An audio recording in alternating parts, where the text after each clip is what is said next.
hermosa tarde. Ojo, el domingo van a caer pingüinos de punta. Oh, qué desastre. ¿Es lo único que va a caer, Conrado Hughes?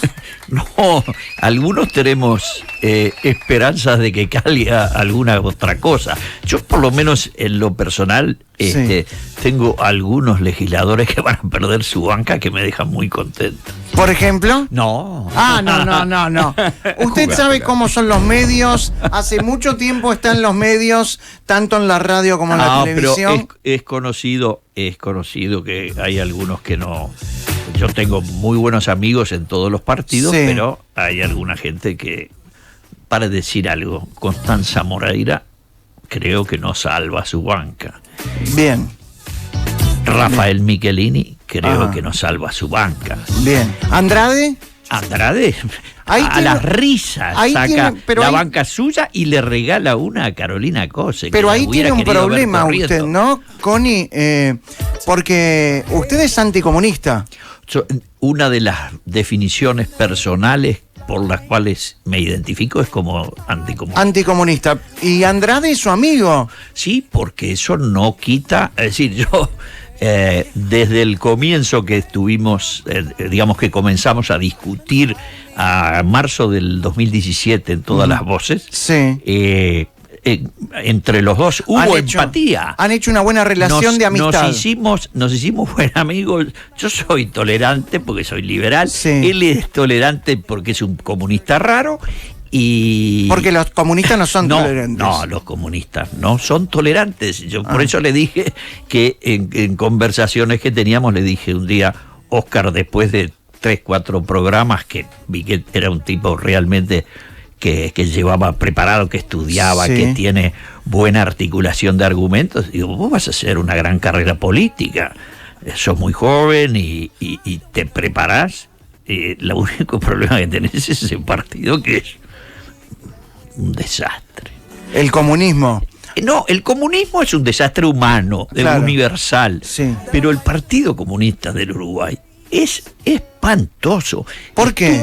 Estuvo toda la historia al servicio de los personajes más deleznables y defendió... Por ejemplo, ¿cuáles son esos personajes? Por ejemplo, por esos personajes, digo, Eugenio Gómez, nadie sabe quién es Eugenio Gómez. No, cuéntenos. Pero era el jefe, era el capo del Partido Comunista en la década del 40 y el 50, pero por supuesto defendían a capa y espada a Stalin. Después fue reemplazado, fue purgado, como ocurre normalmente en ese partido, y vino Rodney Arismendi, que era un hombre más... El papá de Marina. El papá de Marina, un hombre mucho más razonable, pero por supuesto que siempre estuvo, representando la línea soviética, que en realidad lo que tenía en el Uruguay era una sucursal. Nunca, quedó claro cómo eran los balances. Ahora, qué extraño es el Uruguay, que cuando cae el comunismo en el mundo, vota muy bien el comunismo en nuestro país. Yo lo digo siempre, porque la gente tiene derecho a no acordarse que el comunismo en el Uruguay, aunque no fue en esas circunstancias bajo el nombre Partido Comunista del Uruguay, cuando yo era niño, el Partido Comunista del Uruguay tenía una lista que era el número 63 y se llamaba Partido Comunista del Uruguay. Después, durante muchos años, se disfrazó. Es decir, a partir de los 60, cuando aparece el comunismo cubano y la revolución, el partido se presenta en la inmediata elección bajo el nombre Fidel, que quería decir Frente Izquierda de Liberación. A partir de allí, por muchísimos años, nunca más se vio Partido Comunista, y de hecho en el retorno democrático ellos se presentaron bajo una denominación que era Democracia Avanzada. Pero en el año 89, eso me parece maravilloso. Digo, maravilloso por lo trágico y por lo sorprendente. Porque forma parte de la historia de nuestro país. Ya es la historia de nuestro país. Sí. El muro de Berlín, hemos estado recordando y celebrando su caída ahora durante en noviembre. En noviembre. Sí. Entonces, que Ronald Reagan dijo: tira abajo ese muro. Eso fue unos meses antes. Uno de sus ídolos, Ronald Reagan. Claro, ¿no? Por supuesto. Pero digo, el muro de Berlín cae y las elecciones en aquel momento eran a fin de noviembre. Entonces cae el 9 de noviembre y 20 días después el Partido Comunista saca una votación monumental y gana dentro de la interna del Frente Amplio. No sé si tenés presente, pero digamos, el Frente Amplio siempre tenía un grupo que era el que ganaba, pero iba cambiando. En el 71 el que sacó más votos era el PDC, porque tenía votos en el Partido Demócrata Cristiano. En el Demócrata Cristiano, lista 808. En la elección del 84, el retorno democrático, el que saca más votos es Hugo Batalla, con el PGP. Y tiene 3 senadores y como 9, 10 diputados. El Frente sacó 21. Partido por el Gobierno del Pueblo. Partido por el Gobierno del Pueblo. En el 89, en la elección donde gana el doctor Lacalle, en el Frente, el que gana, el Frente sacó el 21% en esa elección, porque Batalla se había ido y sacó el 9%, ¿no? Así lo que era el 30% tradicional ya del Frente se dividió en 2 partes. Pero dentro del Frente, el que ganó fue Democracia Avanzada, que que empezó a usar, además, empezó con el 10.001 y después un buen día le sacaron... 1001. Claro, le sacaron ese... No, en unas elecciones, ahora no tengo los números, pero de memoria te digo, en la primera vez que apareció Democracia Avanzada tenía 10.001. Era una guiñada para decir somos la 1001. Después pasó a ser la 1001 y un buen día retomaron todos los símbolos de una cosa que la humanidad entera vio desmoronarse sin que se disparara un tiro. Entonces... uno dice, qué gente curiosa los uruguayos. Sí, seguimos siendo curiosos porque el Partido Comunista del Uruguay tiene... No, ahora va a sacar una votación fantástica. Claro. Va a sacar una votación fantástica y es un mérito directo de Andrade. Que es su acérrimo enemigo en Twitter. Bueno, no es mi acérrimo enemigo, porque en realidad escribimos de cosas tan distintas. Bueno, pero sí porque compiten Sí, eso sí. Compiten a ver quién tiene más seguidores. Eso es verdad. Eso es verdad, pero en realidad lo que pasa es que yo le llevaba mucha ventaja, porque yo lo invité a que se abriera una cuenta y de hecho su hijo Leandro... Usted lo invitó a Andrade a que se abra una cuenta en Twitter. Claro, y ahora Andrade lo pasa a usted por unos... Ayer yo celebré que había llegado 25.000, pero cuando abro el Twitter de mañana, me encuentro que Andrade se daba dique y tenía razón. Le mojó la oreja. Porque me había ganado. Es decir, yo llegué a 25.000 y él pasó de largo y estaba en 25.200. El día de ayer subí yo como 300 más y él subió 500 o 600. Viene con mucho viento en la camiseta. Ah, bueno, pero entonces, ¿cuál es su Twitter? Mi Twitter es Conrado H47. Arroba Conrado H47. Capaz que los escuchas de Malos Pensamientos me ayudan. Esto es contra el comunismo. Sí. A ver, estoy mirando en este momento a ver cuántos seguidores tiene. 25.400. Tiene 25.440. 25.440. Exacto. Bien, vamos a anotar entonces.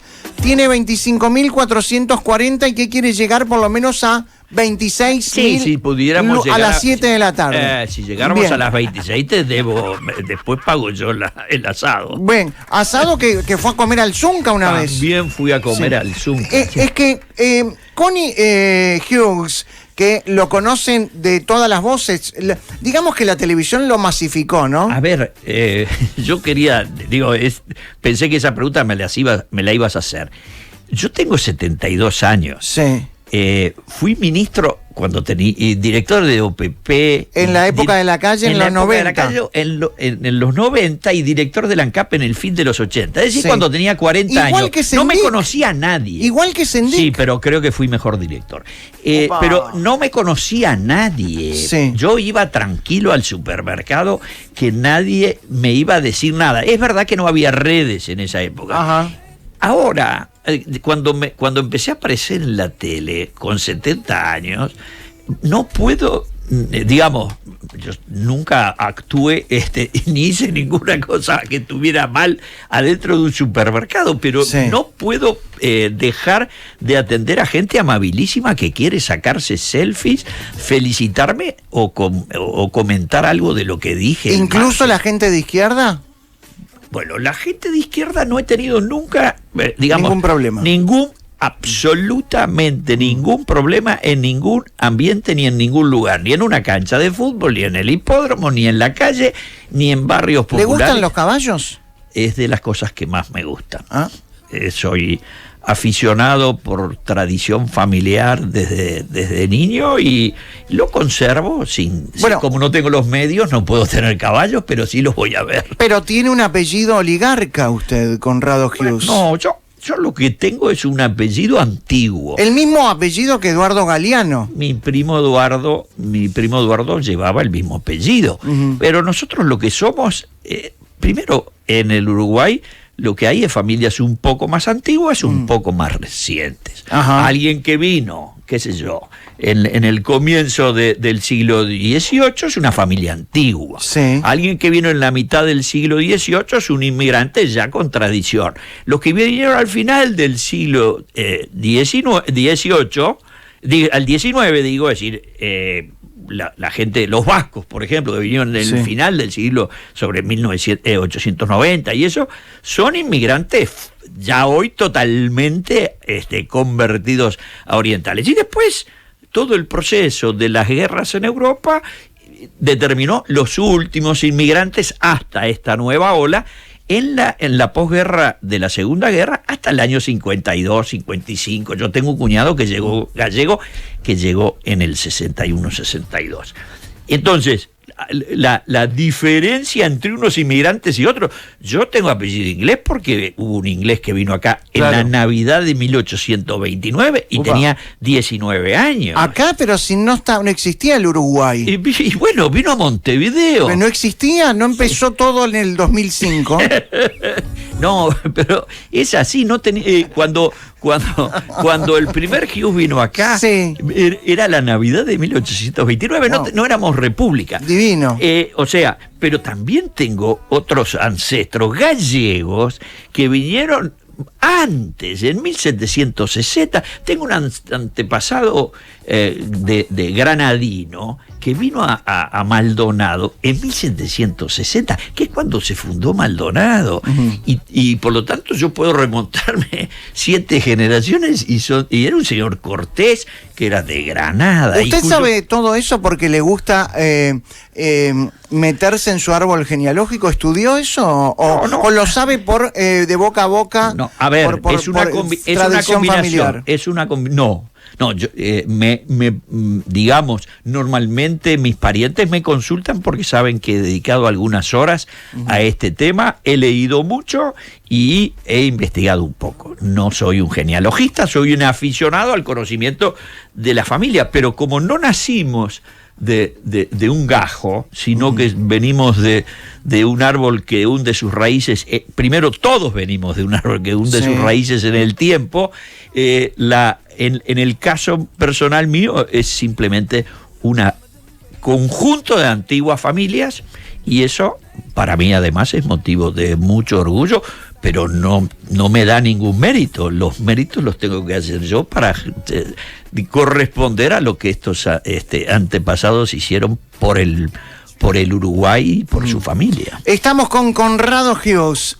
Bueno, popularmente conocido como Connie desde hace muchos años. Y tú sabes que ese era el sobrenombre de mi abuelo, que se llamaba Conrado, igual que yo, y que murió antes que yo naciera, porque murió en el año 39, yo nací en el 47, y cuando era chiquito, mi viejo, digamos, empezó, y las tías empezaron a usar el nombre que era de mi abuelo como sobrenombre, y me quedó y lo llevo orgullosamente. Hoy todo el mundo lo conoce a través de Todas las Voces, el programa que dirige Daniel Castro, forma parte del panel, un panel político, un panel atrapante, ha formado parte y forma parte de la tertulia. Formé parte, ahora no. De Emiliano Estuve Cotelo. 16 años en las tertulias del Espectador y fue una experiencia extraordinaria. Pero fue también director de ANCAP y director de OPP. Pero más allá de todo eso, sí, fue profesor de Daniel Martínez. Eso es absolutamente cierto. Y ahí nos quedamos. Muy bien. Nos vamos a la pausa. Va a contar Conrado Hughes, luego de la pausa, cómo era Daniel Martínez como estudiante. Sí, señor. Mejor, solamente un adelanto, ¿mejor estudiante que intendente? Ah, sin duda. Luego de la pausa, la historia de Conrado Hughes es atrapante, porque así como lo ven en la televisión, luchó contra la dictadura. Sí, señor, fui preso y me remitieron a la justicia militar. Y eso en la televisión masivamente no lo cuenta, porque no tiene tiempo y porque en la televisión el tiempo apremia. Acá vamos a contar cómo luchó contra el no en ese acto del Cine Cordón. Bueno, tengo recuerdos muy divertidos, además de que me emocionan mucho. Vamos a preguntarle también sobre lo que sintió cuando Mujica asumió. Oh, me acuerdo perfecto. Y seguro que se acuerda cuando en la embajada rusa bajaron la bandera del comunismo. Eso es maravilloso, lo quiero contar. Luego de la pausa, Conrado Hughes, pará. No nos vamos a la pausa. Bueno. Antes de irnos a la pausa, vamos a hacer un juego. Muy bien. Vio que ayer se dieron varias encuestas. Sí, señor. Y hoy también se van a dar más. Sí. Bien, ¿cuánto? Ya subí 220. Es un fenómeno. ¿Cuánto vamos?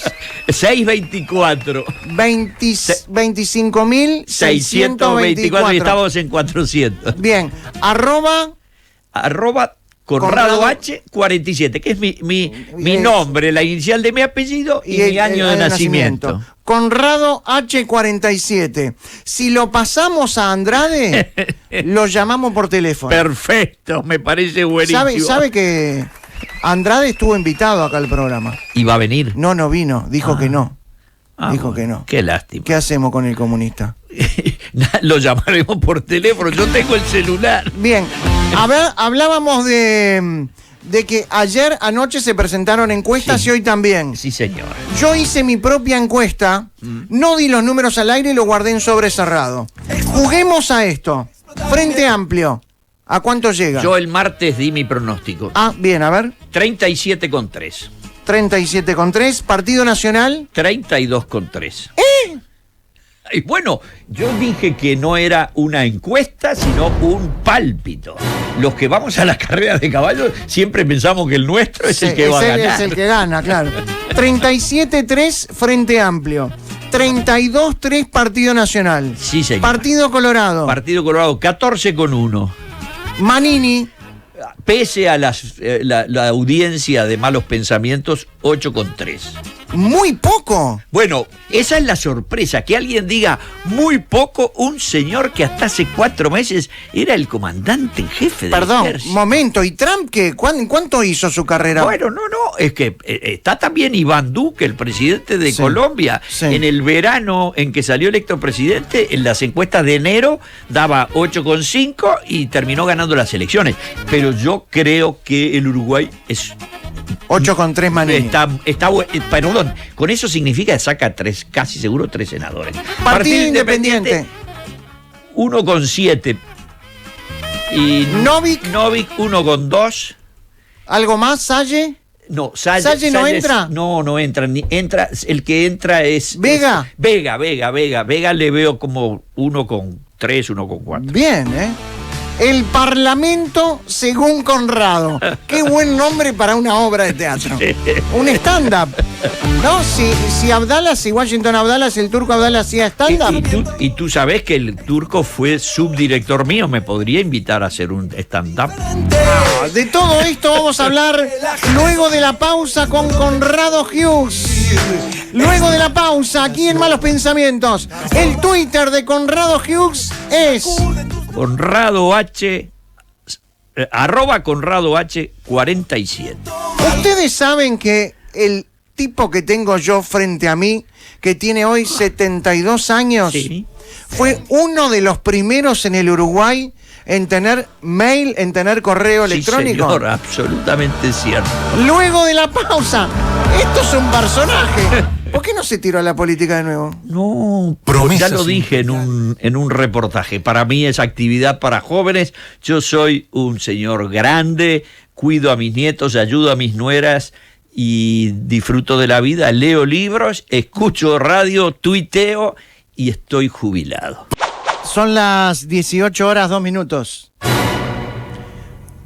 Sí. Primero le tenemos que pedir disculpas a la audiencia. La tanda larga con todos estos temas políticos nos está volviendo locos a todos. Por suerte arranca la veda ahora, ¿no?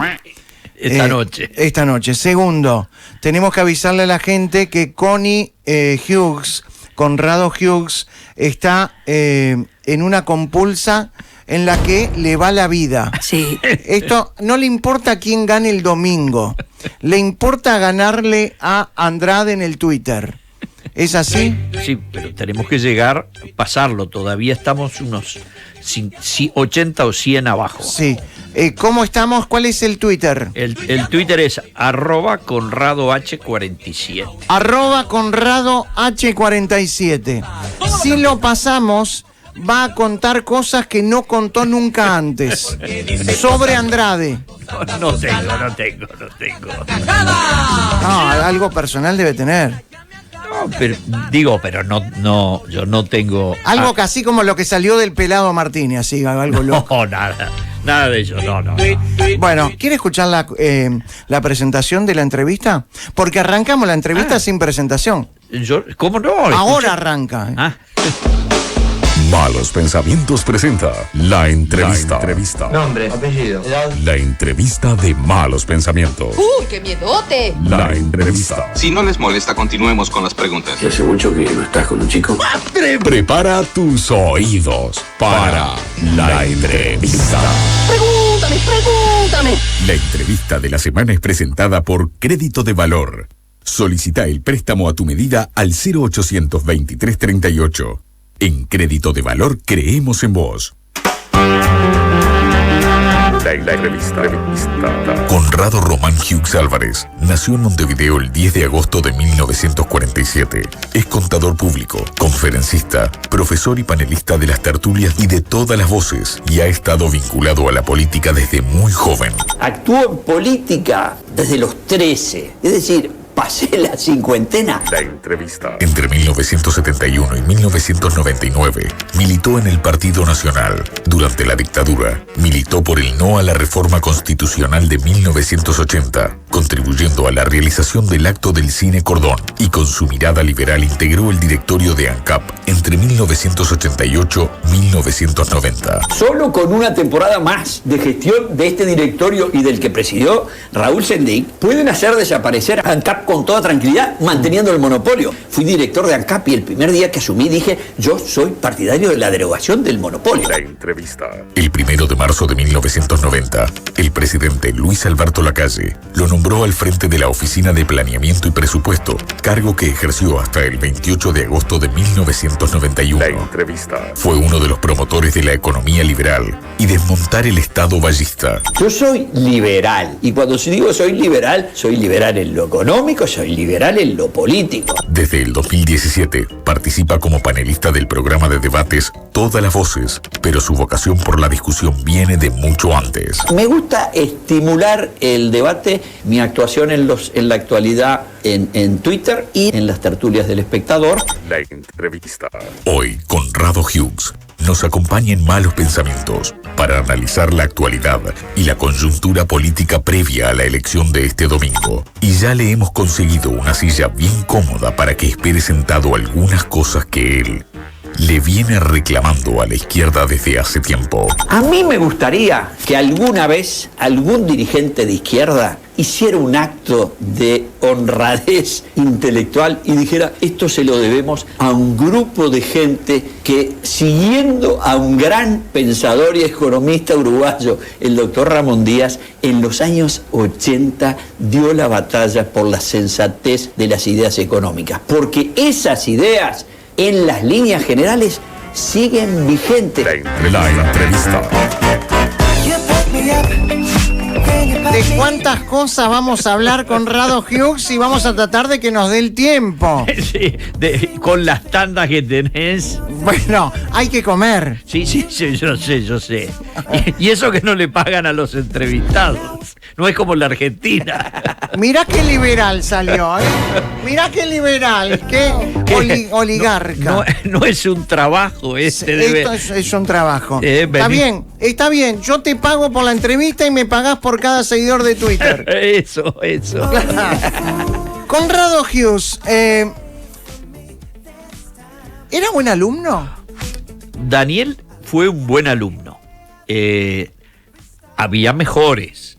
No, usted, estoy hablando de usted. Yo creí, no, porque como terminamos... Sí, pero de Daniel vamos a hablar después porque esto es radio y la gente se queda enganchada con esto. Perfecto, yo creí que la pregunta era... ¿Usted era buen alumno? Yo fui un buen alumno durante toda la escuela y el liceo. ¿Fue abanderado? En mi colegio no había abanderados y si había, no era yo. No me acuerdo. ¿Por qué? No, no recuerdo. En las ceremonias me parece que que quien llevaba la bandera no tenía un régimen especial, o por lo menos yo no me acuerdo. Bien, pero increíblemente yo creo que el destino está escrito y hay algunas señales que hay que saber entender. ¿Wilson Ferreira Aldunate lo llevaba al colegio? ¿A usted? Wilson, Wilson vivía cerca de casa, en los años 50, y su hijo mayor, Gonzalo, que estaba un año arriba mío, yo estaba en segundo cuando empecé ese colegio, y él estaba en tercero. Había unos primos, una prima de Wilson que tenía sus hijos también a una cuadra de casa, y entonces nuestros padres se pusieron de acuerdo cuando éramos muy chicos. Yo a partir de los 9, 10 años iba solo en bicicleta con mi hermano Guillermo al colegio, pero hasta llegar a cuarto o quinto teníamos cadena del colegio. Sí, el pool. Eso que le llaman pool. Sí. Y Wilson venía, era una vez por semana cada padre o madre. En el caso de Wilson, en general venía Wilson, no Susana, y algunas veces siempre nos divertíamos mucho. A veces venía en un Opel que tenía con chapa de Colonia, porque él era diputado de Colonia, pocas veces. En realidad casi siempre venía con el auto, una Citroneta, que era de su mamá. Aquellas que tenían amortiguadores que uno parecía que estaba flotando en un colchón de agua, bueno, y además no tenía asientos atrás pero era muy divertido porque Wilson además era de los tipos más graciosos que conocí en mi vida y el mejor contador de cuentos. Bien, luego vamos a hablar de la influencia de Wilson Ferreira Aldunate en su vida, pero fue muy importante en mi juventud. Usted fue creciendo y se acercó antes de acercarse al Partido Nacional y al wilsonismo, se acercó al Partido Demócrata Cristiano. Claro, porque desde los 12, 13 años yo tenía militancia en la Iglesia Católica. Ajá. Yo iba a un colegio católico, tenía una barra de amigos, iba a un colegio de varones, pero teníamos una barra de amigos que además de hacer deporte, andar en bicicleta, correr, jugar al básquetbol, al fútbol y al rugby, y hacíamos actividades sociales y en consecuencia, nos acercábamos mucho a actividades de la Iglesia.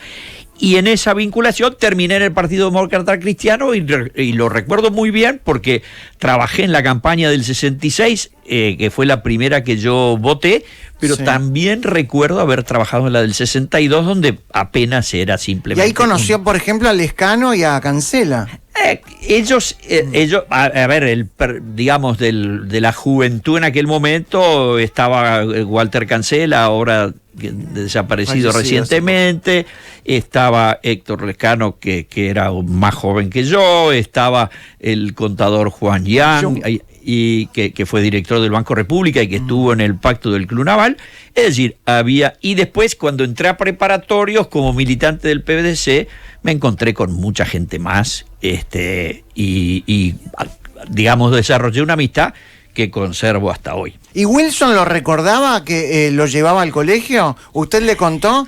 No, Cuando empezó a formar parte del directorio del Partido Nacional, ¿usted le recordó a Wilson? Wilson, vos me llevabas en la citroneta a la escuela. Él se acordaba de eso porque, digamos, yo mantuve la vinculación porque yo era muy amigo de estos, digamos, vecinos míos, compañeros uno de ellos compañero de clase, que murió trágicamente en el accidente de los Andes, y que era Pérez del Castillo Ferreira, su mamá era prima hermana de Wilson, con lo cual nos veíamos mucho en los eventos familiares y en los episodios importantes y en los tristes, de modo que yo no militaba, no me pasé, digamos, del Partido Demócrata Cristiano a militar por la Patria durante muchos años, en donde sí conocía perfectamente a Wilson y a toda su familia, por la que además tengo mucho afecto. Desde muy joven empezó a militar. Sí. La pregunta es, ¿cómo se encuentra un joven que empieza a militar desde muy temprano en la política cuando aparece la dictadura en Uruguay? Bueno, nosotros habíamos armado un grupo extraordinario en el año 71 acompañando la candidatura de Wilson y Carlos Julio, lo que se llamó el Movimiento Universitario Nacionalista, en el que yo participé en la fundación, la redacción de los primeros documentos, manifiestos, y teníamos una organización en cada facultad. Yo era un poco el más grande, no diría el jefe, pero era el más grande, y por lo tanto inclusive cuando hubo elecciones universitarias en el 72, yo fui candidato al claustro general de la universidad, y además ahí hice mis primeras armas para aprender a debatir, porque nosotros teníamos una posición al margen de lo que eran los grupos tradicionales de la izquierda, que ya entonces dominaban la facultad nuestra.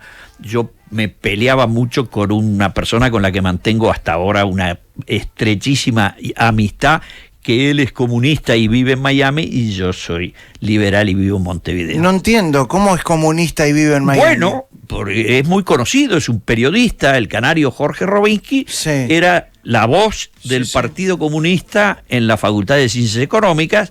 Era un personaje además muy divertido porque mide 1,90. Qué comunismo raro, ¿no? No, lo que tiene es un vozarrón impresionante, y nos peleábamos, estábamos en la misma clase. No, pero digo, ser comunista y vivir en Miami, eso demuestra que es comunista y no boludo.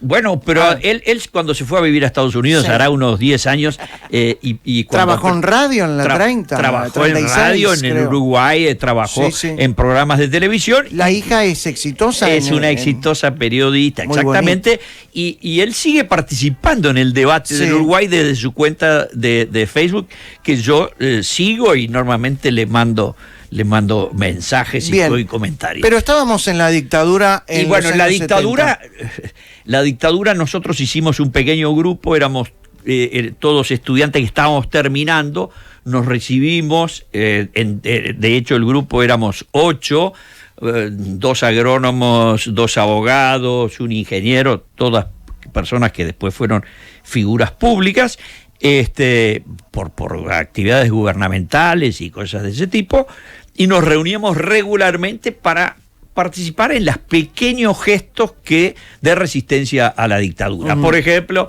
todos los 10 de septiembre estábamos en el monumento de Aparicio Saravia, se organizaban a veces algunas cantarolas con personajes o cantantes, como el caso de Carlos María Fossati, entonces se armaba un poquito de Conrado, clima. Lo interrumpo y le pregunto, ¿usted cree en la teoría de los 2 demonios?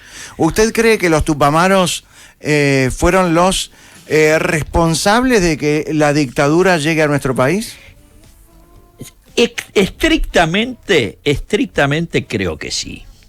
La sensación que tengo, porque yo fui un joven que tenía aspiraciones y sueños políticos, y obviamente no tuve carrera política, digo, bueno, eso es una decisión personal, pero de hecho entre el año 73, junio del 73 el golpe, pero estaban los militares desde el 9 de febrero, que fue aplaudido por el Frente, hasta el pacto del Club Naval. ¿Por algún grupo en especial del Frente? No, fue todo el Frente. Ajá. Todo el Frente. En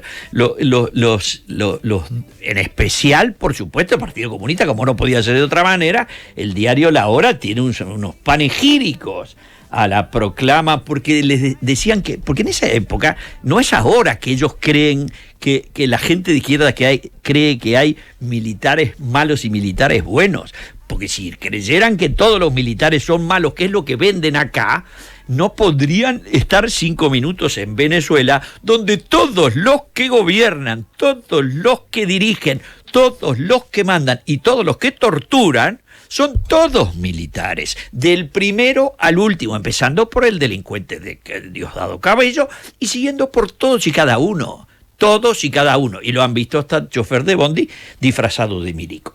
Pero digo... Está hablando de Maduro. Claro, porque él lo que es chofer de bondi, y cuando vino acá a Montevideo lo que pidió fue un bondi. Sí, manejó un ómnibus de Cuitzá. Exacto, le hicieron el gusto.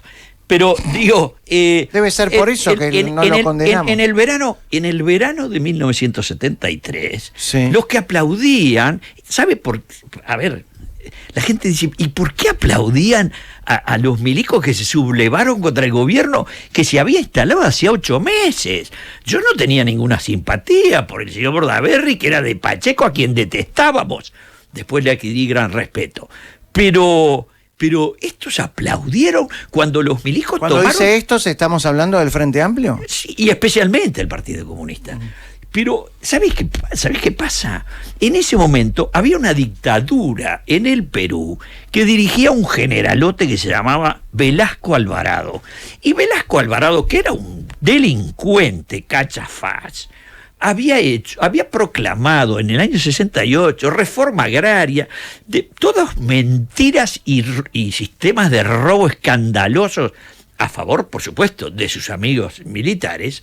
Había restringido todas las libertades y muy en especial la de prensa, y entonces eso se llamaba peruanismo. Sí. Duró lo que un lirio. Después vino un milico un poquito menos energúmeno. Igual se llevó puesto al presidente Belaúnde Terry, este señor Velasco Alvarado. Vino este señor Morales Bermúdez, y un buen día, muchos años después, el arquitecto Belaúnde Terry volvió a ganar elecciones y se terminó el peruanismo. Y acá aplaudían a los peruanistas. A esto voy. Usted hace referencia para que la gente entienda, porque los tupamaros creían, o por lo menos así lo venden ahora, que iba a haber una dictadura peruanista, ¿no? Peruanista, había peruanista. Y a los 5 minutos se dieron cuenta que peruanismo. Las instituciones democráticas no tienen matices. Por eso aplaudía el Frente Amplio la dictadura. Totalmente. Y después se dieron cuenta que habían estado acompañando y aplaudiendo a quien no debían. Pero pasados esos años, nosotros militamos modestamente. ¿Qué hacíamos? Copiábamos cassettes que venían desde donde estuviera Wilson, que básicamente esos años estuvo en Londres y en Cataluña. Y entonces hacíamos reproducciones, pero te podías ir en cana. A mí solo me tocó ser remitido a la justicia militar.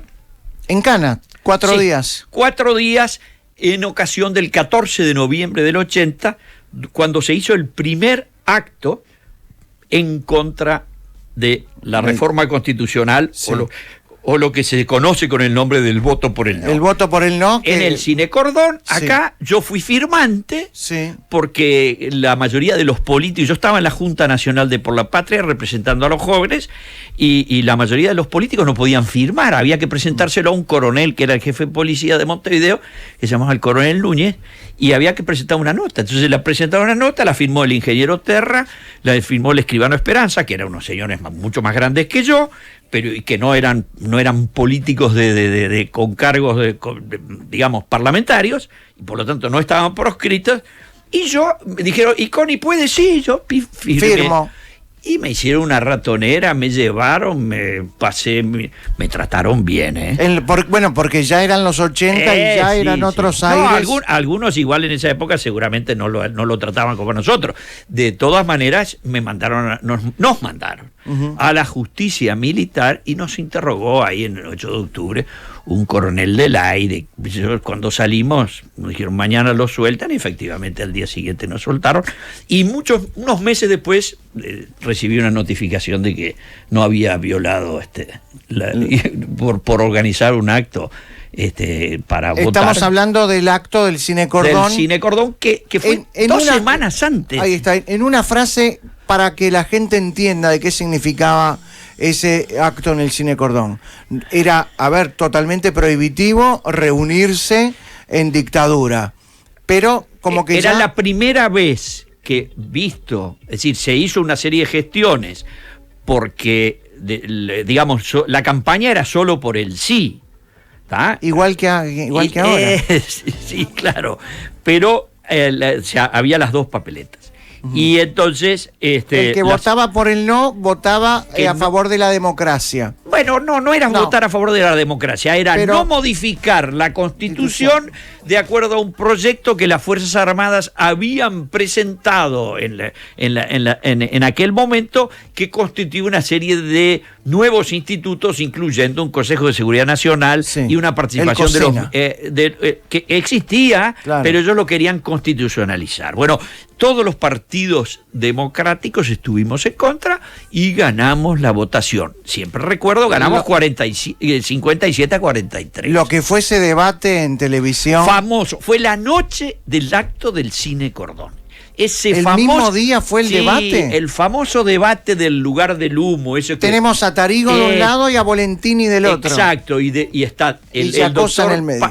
Carlitos Yacosa, Vanessa Ian, eran los dos periodistas del canal, y está además el doctor Viana Reyes, que era un rector de la universidad, por el sí, y el doctor Eduardo Ponce Echeverri, del Partido Nacional, que esa noche, porque eso se grabó a media mañana, bien, pero se puso al aire a las 10 de la noche.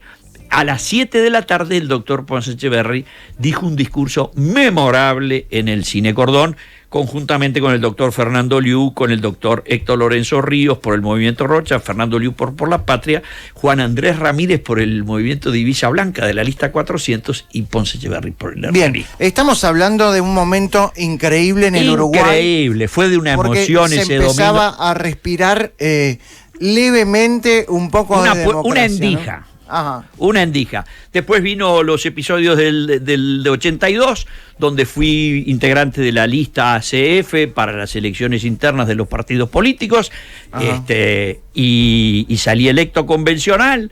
Participé en todas las actividades y asambleas que tuvimos, algunas memorables. El presidente del gobierno español participó en una asamblea del Partido Nacional en el Club Trubil, donde despotricábamos con tranquilidad contra la dictadura, y estaba presente ahí Adolfo Suárez. Ahora, es increíble, no es increíble, porque quizás... tiene mala prensa ser de derecha. ¿Usted se considera de derecha? Sí. Hace muchos años que yo empecé a explicarlo, porque me parece que, digamos, en Uruguay tenemos una especie de sesgo en donde la izquierda ha logrado que la gente tolere la idea, primero, la dispersión de las preferencias del público cuando le preguntan a usted si el derecha es 10 e izquierda es 1. ¿Usted dónde se ubica? Y la gente dice 5, 7, 9, 3. O sea, no tienen problema en decirlo así. Sí. Pero después, cuando va la discusión, lo único moral y decente, y en esto hay un famoso artículo que escribió un personaje pintoresco, si los hay, que es Víctor Hugo Morales, que se llama La moralidad de la izquierda. Es decir, él sostiene que el que le interesa la política, si es moral, tiene que ser de izquierda. Un absurdo. Entonces, algo parecido a lo que dijo Sendik. Bueno, sí, claro. Si uno es de esa escuela. Un corrupto no es de izquierda. Claro. Después que batieron todos los récords de corrupción, todavía tuvimos que aguantar que dijeran, si es de izquierda no es corrupto, si es corrupto no es de izquierda. Anda que te cure Lola. Ya ahora lo sabemos bien. Pero a mí en España la gente de izquierda se dice de derecha, se dice de derecha. Ellos le agregan el plural. Ellos dicen, somos de derechas, no de derecha, de derechas. Muy bien, yo lo digo con total tranquilidad. Por supuesto que es más importante en mi filosóficamente es que soy liberal. Pero además tengo una predisposición hacia que en la incidencia y la interferencia sindical, de los partidos no democráticos de la izquierda, qué sé yo, que hacen que yo los detesto. Y me peleo ¿A quién detesta? a los partidos de la izquierda que no toleran y que todavía que no toleran que no toleran la diferencia, que desprecian. Bueno, en el Uruguay muy claramente los grupos más intolerantes, digamos, están dispersos. Pero hay algunos que tienen una tradición, que ya lo dije en el primer bloque, que es el viejo Partido Comunista. Pero, por ejemplo, los socialistas siempre en Uruguay fueron gente muy tolerante, claro que y sí. sin embargo, ahora han tomado por asalto el partido, desplazaron, por ejemplo, van a sacar un senador y el senador va a ser Olesker, que es un personaje absolutamente intolerante, insufrible y por supuesto con el que tengo viejas discusiones porque era militante de la ultraizquierda de la facultad en los tiempos en que yo era militante de los blancos en la facultad.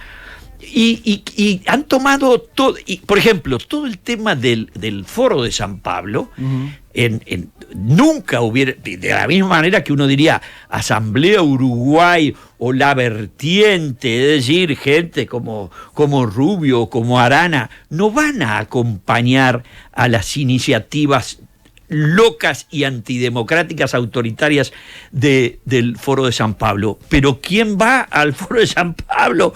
Está el Partido Comunista, está el Partido Socialista y por supuesto el Frente Daniel Amplio. Martínez fue personalmente. Increíble. Y Daniel Martínez, que su origen es el Partido Comunista, ¿está? Ni lo nombra el Partido Comunista, no le dan ni la hora. Fue senador del Partido Comunista, fue militante del Partido Comunista y no lo nombran, no se le ve.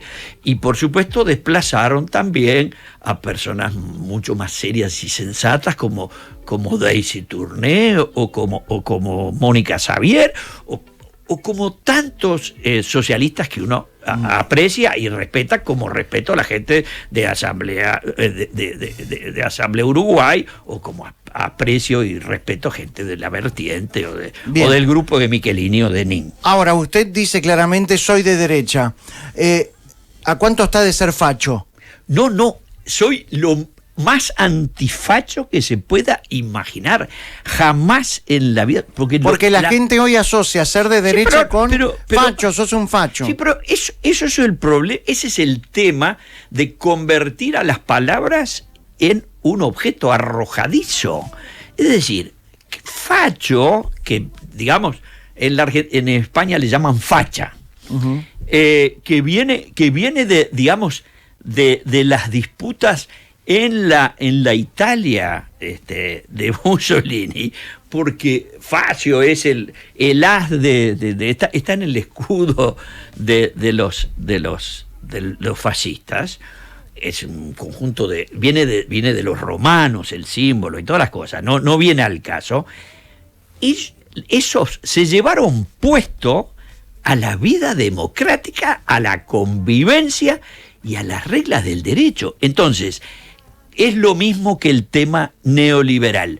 Yo soy liberal y cuando me dicen sos neoliberal, no sigo porque no conozco ningún pensador neoliberal. Yo los pensadores que conozco son liberales y en general los que me gustan más expresaron su sapiencia y sus teorías hace 300 años. Empezaron en un grupo de filósofos extraordinarios en Escocia en 1770, que eran David Hume y Adam Smith. Entonces yo soy, si quiere ponerme un mote. Un mote o identificarme, yo me proclamo paleoliberal, que quiere decir liberal pero muy antiguo. Y de derecha. De derechas. Y de derechas. Pero facho son... Jamás. Y nunca me lo han dicho, también es verdad. Ajá. Nunca nadie ha sido tan atrevido de decirme facho, porque además saben que nunca en la vida participé de ninguna acción que significara la falta de respeto a los demás en ningún sentido de la vida democrática. ¿Siente que el fascismo y el comunismo se dan la mano? Pero tienen la raíz común. De hecho, Mussolini era del Partido Socialista Italiano. Entonces, digamos, Hitler se dio la mano con Stalin. Sí, pues ¿cómo? Pero hicieron un pacto en el año 39 cuando Hitler se invade Polonia y se come el corredor del Danzig. Descubren que los rusos se hacían los fesas, se decía en mi época, se hacían los fesas porque tenían un pacto que había firmado Ribbentrop con Molotov. Entonces, digo, no hagan más versos, estudien un poco de historia. Falta un poco, hay mucha ignorancia, no solamente tremendo, históricamente. Pero perdón, hablando. eso es, nuestro sistema educativo se ha deteriorado de tal manera. ¿Cómo van a poder leer historia y saber la historia del siglo XX nuestros alumnos si no pueden leer un texto elemental escrito en idioma español sobre pregunta o un problema de matemáticas? ¿Usted cree esa teoría que cuanto más ignorante es el pueblo, más fácil son para gobernar? Y esa puede ser... No es que sea más fácil, no es que sea más fácil, es que obviamente aumenta la dependencia del poder. ¿Usted cree que el Frente Amplio trabajó para eso? No trabajó. Lo logró, pero eso es por los errores de sus concepciones en los segmentos en donde cometieron errores, porque lo dijo, está dicho en esa introducción que hicieron sobre una opinión mía de hace un tiempo. En el terreno económico, ¿quiénes fueron los que plantearon en los últimos 40 o 35, 40 años en el Uruguay? El Uruguay debiera tender hacia su apertura exterior, es decir, reducir aumentar su coeficiente de comercio exterior, más importaciones, más exportaciones, abrirse al mundo, participar en los grandes conglomerados comerciales, participar en la Organización Mundial del Comercio.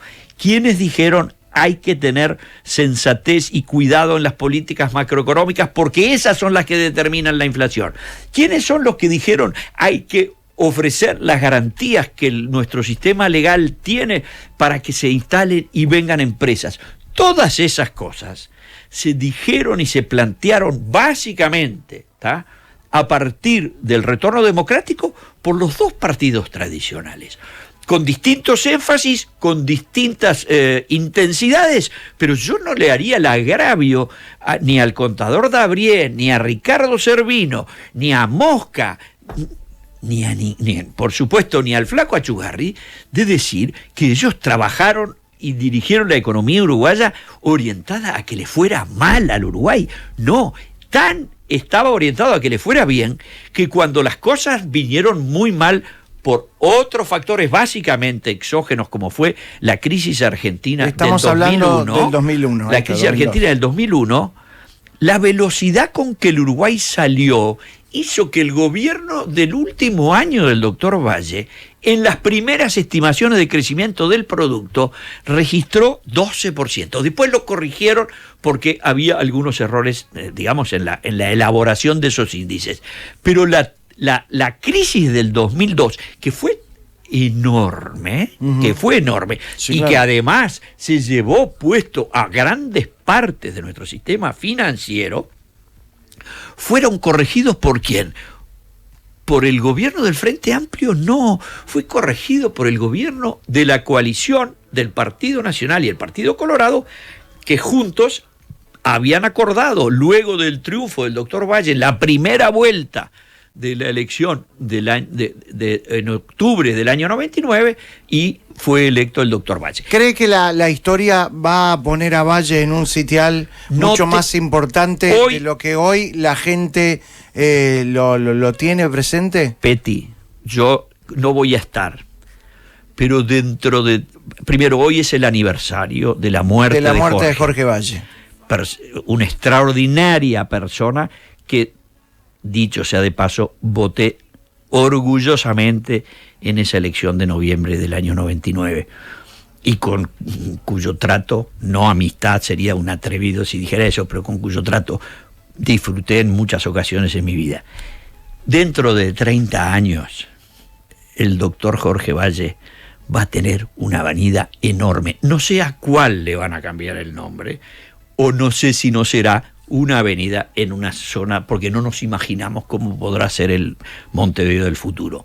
El doctor Valle fue un titán extraordinario en la salida de la crisis del 2002. Bueno, de hecho, Tabaré Vázquez dice que Jorge Valle le entregó el país en mejores condiciones que se les entregó José Mujica en este último gobierno. No tenga ninguna duda, pero además él, enojado con lo que le entregó Mujica, decidió no hacer nada y llevamos 4 años mirando para afuera. ¿Qué sintió cuando Mujica tomó el mando en el 2010? Bueno, la verdad es que, digamos, yo esperaba que una persona de la... Yo con Mujica nunca tuve amistad. Tuve algún buen trato con Eleuterio Fernández Huidobro y por supuesto tengo algunos amigos que fueron tupas y que no son más y que están muy arrepentidos del daño que le hicieron al país durante los años que se sublevaron contra el régimen democrático del Uruguay, y a mí no me lo tienen que contar porque yo lo viví todo. Y además no hay más que ver los números. Los tupas estaban liquidados en el mes de febrero del año 1973, liquidados, estaban todos presos. Y los milicos se les sublevaron a Bordaberry y le metieron al ejército y tuvo que salir el comandante de la Marina a decir: presidente, nosotros lo defendemos en la Ciudad Vieja, y al final depuso las armas porque el presidente negoció con los militares y en junio tuvimos el golpe. Pero estaban liquidados y todo liquidado. Ahora, la gente cree que los tupas se habían sublevado contra los militares. Una cosa de una distorsión de la historia que es una vergüenza, y de las que son corresponsables docentes que lo enseñan y se lo explican. Y yo comprendo que por eso es importante que estas cosas se discutan o se digan en programas que tienen audiencias juveniles como tiene el tuyo. De modo de decir, pegale una lectura a varios autores más imparciales y vas a ver cómo es la verdad de la milanesa. Uh-huh. Estábamos también en la dictadura, vuelve la democracia y usted está impartiendo clases en ese momento, ¿no? Yo di clase, en el retorno, yo di clase desde los 17 años, uh-huh, que digamos, porque me cambié de carrera, entonces sí, tenía tiempo primero libre. Hizo ingeniería, claro, y entonces, luego ciencias económicas. Hice ingeniería, tenía muy buenas notas en matemáticas, fui profesor de matemáticas primero particular, después en liceo, después en facultad, gané unos concursos de méritos, y después en facultad de ciencias económicas, y después en facultad de ingeniería. Uh-huh. Y ahí en la facultad de ingeniería tuvo como alumno a un Daniel Martínez que no era pelado. Exactamente. Pero era comunista. No era comunista. Daniel era socialista, pero en la facultad, estoy hablando del año 79 u 80, pero quizás fuera el 79, yo di clases allí 77, 78, 79, 80 o hasta el 81. En Facultad de Ingeniería yo enseñaba una materia de quinto año que se llama investigación operativa, son modelos matemáticos de gestión empresarial. Y ahí lo tenía como alumno Daniel Martínez. Lo tenía como alumno a Daniel, que fue muy buen alumno, uh-huh, reitero, muy buen alumno, era rubio y participaba en las clases. Había otros mejores, siempre digo, María Simón era mejor alumna, uh-huh, que Daniel, y bueno, y conozco unos cuantos ingenieros, otros que fueron alumnos míos, ¿Y cómo me lo volví a encontrar a Daniel? Cuando en el año 88 yo entro como director de ANCAP. Una de mis actividades primeras fue solicitarle a la gerencia general que me organizara unas visitas a la planta. Ajá, y ahí se encuentra con el presidente del sindicato, que era Daniel Martínez. Exactamente, pero además estaba con otros compañeros y amigos de él que también habían sido alumnos míos. Así que me mostraron, en ese momento estaban haciendo ellos estaban en tema mantenimiento, hicimos una visita, muy bien, ¿y cómo le va, profesor? Cordialísima relación. ¿Es cierto ese rumor de que Daniel Martínez capaz que estuvo a punto de hacer explotar Montevideo? Una mentira, eso es una mentira. Ajá. Es una mentira que no resiste ningún análisis. Primera cosa, porque digamos, temporalmente es imposible. En el año de 1973, cuando apagaron el fósforo, que efectivamente ocurrió en la resistencia de los primeros días del golpe, cosa que yo siempre aclaro, la resistencia a la dictadura del conjunto sindical terminó el 15 o el 10 de agosto del año 1973. Después de eso, minga. Había habido, sí, la famosa marcha del 9 de julio, esa nos acordamos todos, y después volvieron todo el mundo a laburar, todos volvimos a laburar y se terminó. Volvió a aparecer, digamos, ciertas formas de actividad sindical a partir del momento en que, ganado el no, los militares empezaron a encontrar un camino para salir. Pero digo, Daniel, en el año 73, tenía 14 años, o 15 o 16, estaba en el liceo, la ANCAP no tomaba personal de 16 años, la ANCAP, los más jóvenes que entraban en la ANCAP tenían 18, entonces eso es un invento, y además a mí me enoja, porque la conducta de las personas, si tiene alguna falla, y yo tengo que reconocer que cometí un error, no puede ser que alguien con eso arme una historia falsa y otros vayan y la repitan. Yo cuando recibo, y me ha pasado, cuando recibo WhatsApp con esa historia falsa sobre Daniel Martínez, me tomo el trabajo de mandarles una cosa que yo escribí para mostrarle que eso es una absoluta falsedad. ¿Y cómo se dio cuenta que ese que estaba presidiendo el sindicato de ANCAP era el mismo alumno en la Facultad de Ingeniería? Porque me lo dijo él. Él se dio cuenta. Claro, me dice que yo fui alumno suyo, qué sé yo.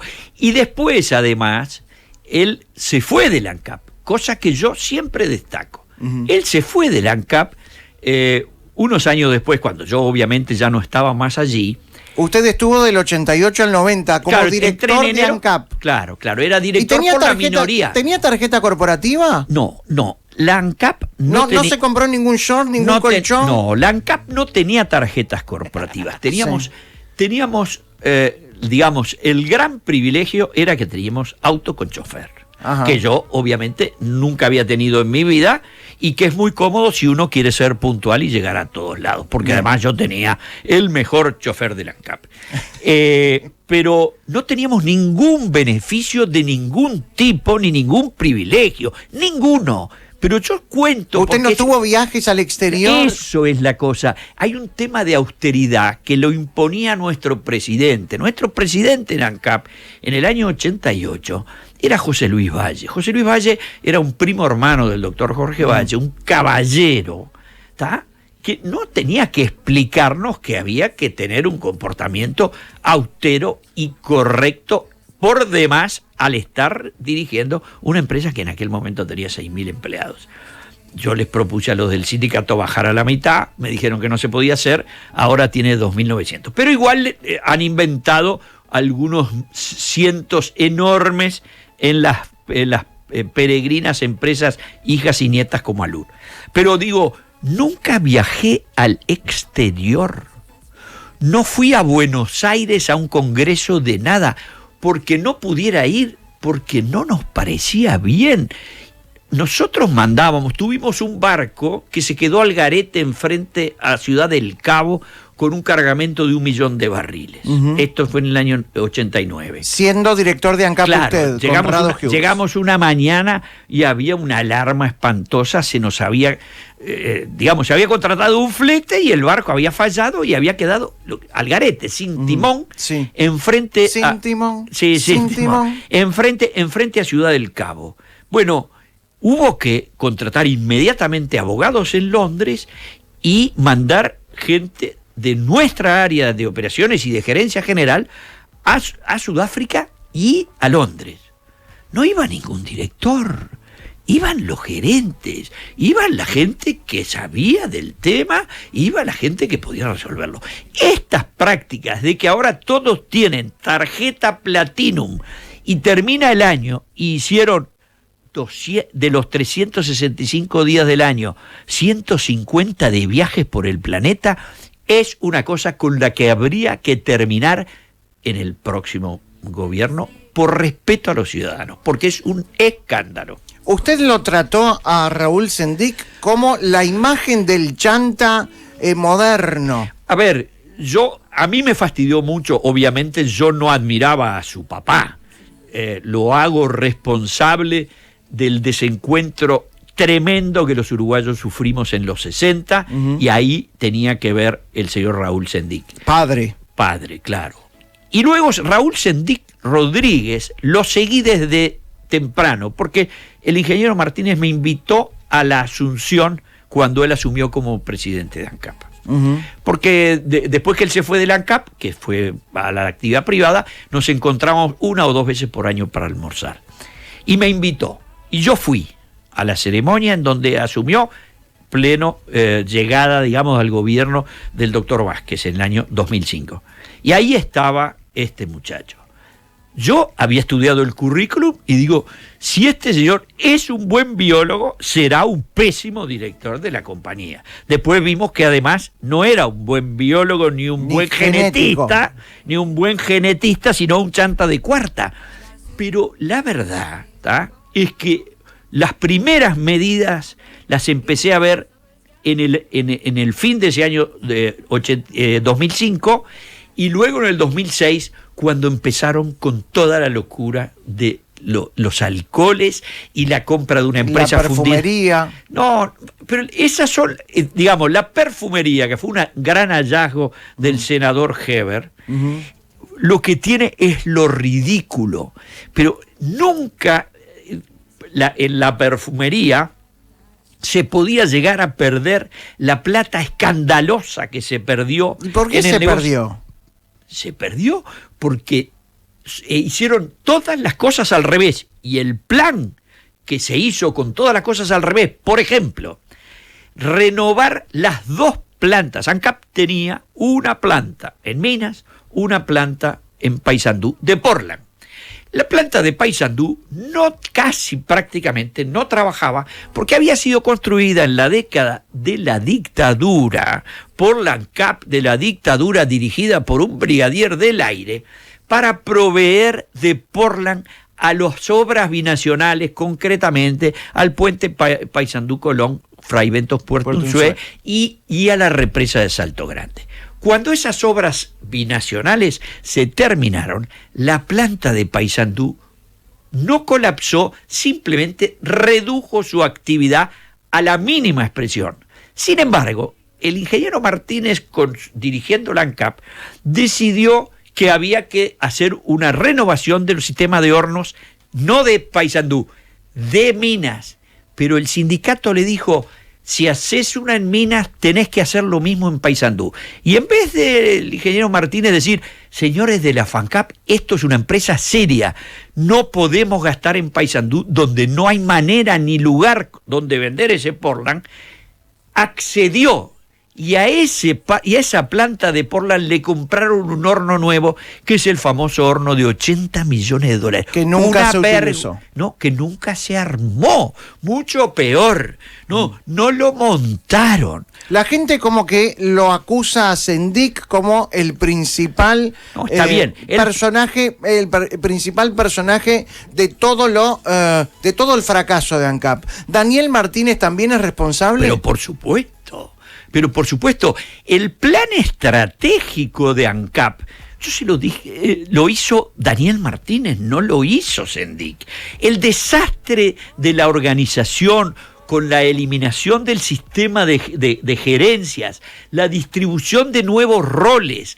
El ingeniero Martínez, que tiene, no tengo por qué criticarlo, tiene una buena formación en gestión de empresas, se pasa hablando de que era una organización muy piramidal. Está bien, era una organización piramidal y que él puso una organización más de redes.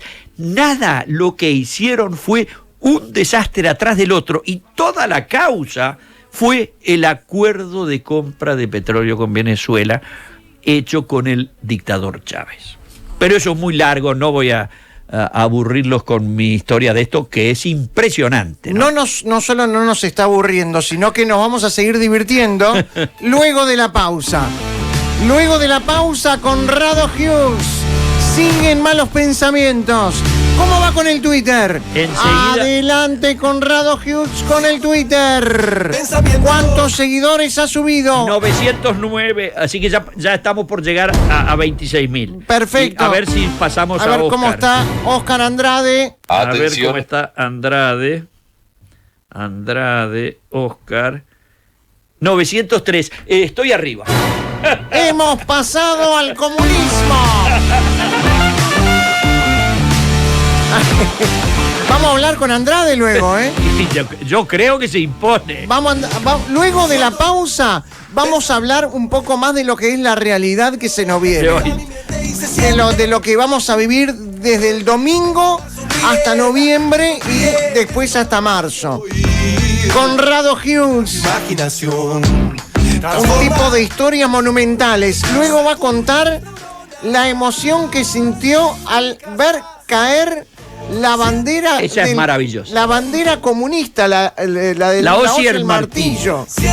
Vio que Carolina Cose se sacó una foto al lado. Sí, no, digo, hay gente que no tiene respeto por la sensibilidad de la gente. Salir con una bandera que corresponde a un ejército y a un país en donde murieron 100 millones de personas. Mataron. Sí, murieron, fueron asesinadas 100 millones de personas para imponer un plan que después se cayó sin disparar un tiro. Es un bochorno. Nos reímos con Connie porque lo está constantemente mirando el Twitter a ver si lo pasó a Oscar Andrade. Y adelanto que lo pasé hace 2 minutos. Ya estoy en 25.985. Habíamos hablado de que en 26. En 26 yo calculaba que lo íbamos a dejar. Exactamente. Sí. Y mirando a Oscar, que está en 25.903, ya le sacamos 80 de ventaja. Ya lo pasamos. Bien. Llama. Lo vamos a llamar, pero no ahora. Lo vamos a llamar al final. Al final lo llamamos. Sí, señor. Lo llamamos. ¿Cuál es su Twitter, Conrado Hughes? Conrado H47. Estaba leyendo algunos de los mensajes que lo saludan, pero el que más me llama la atención es el que dice: lo estuve buscando a Conrado en Twitter y no lo encontré. Porque puso Conrado con doble R. Oh, bueno, pero eso requiere algunas horas de la escuela, porque después de N va una R y se pronuncia fuerte. Conrado. Una R sola, H47.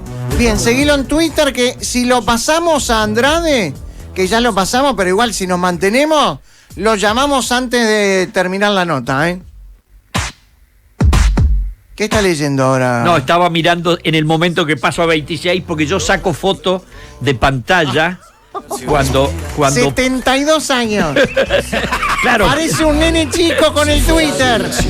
Pero lo guardo y voy viendo la evolución histórica. Muy bien. De mi. Entonces tengo todas las veces que paso por 100. Sí. Y fíjate ahora que voy a pasar por un 26.000. Saco la foto y me la queda guardada. A ver, ¿llegó o no? No, faltan 6. Faltan 6, por favor. No podemos perder más tiempo. Aunque sea durante 20 minutos, seguime a Conrado Hughes. @Conrado H47. @Conrado H47. H47. Seguime a Conrado que está como nene chico, esperando llegar a 26.000. Por favor, seguilo, que si no, no podemos seguir la nota. Y... No se está moviendo, ¿no? ¿Cómo que no se está moviendo? No se está. ¿Cómo que no se está moviendo? No se está. Arroba Conrado H47. No, 26.071. Ya me perdí la foto. Pero saque la foto ahora. Ya la saqué. Ya la sacó. Listo. Usted considera, haciendo un momento, antes de seguir la nota, después de ver esto, ¿no? Y con todo su historial político, ¿usted cree que nosotros nos deberíamos meter en la política para las que viene? ¿Pero partido nuevo? ¿Tú y yo? No, yo. No te me subas al carro. Yo. No, yo creo que son mundos distintos. La influencia... Lo que hizo Sotelo y Botero, ¿está bien? Yo creo que está bien porque tuvieron ese impulso y decidieron dar el paso. Uno tiene que hacer lo que sienta. Exacto. El asunto es en qué...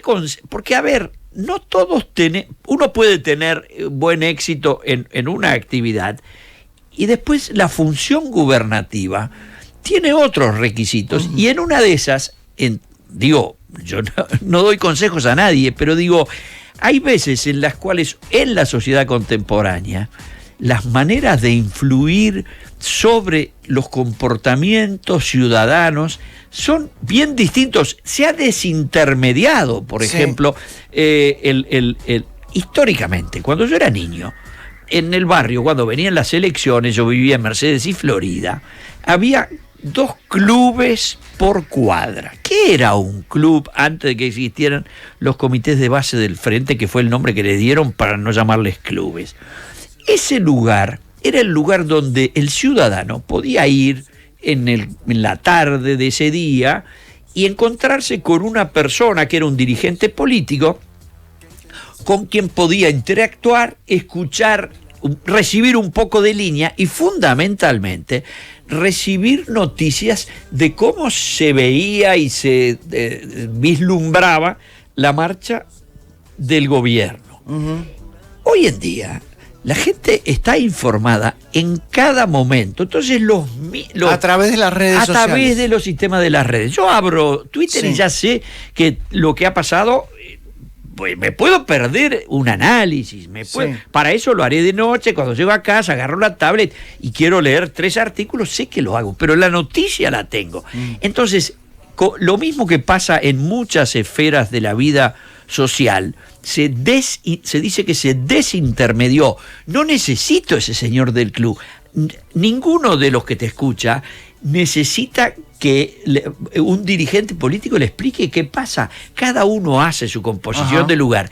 Y los medios, que eso quiere decir, es un punto en el medio, los que están en los medios son un intermediario muy importante. Claro que importa la opinión tuya y claro que importa las cosas que tú preguntas.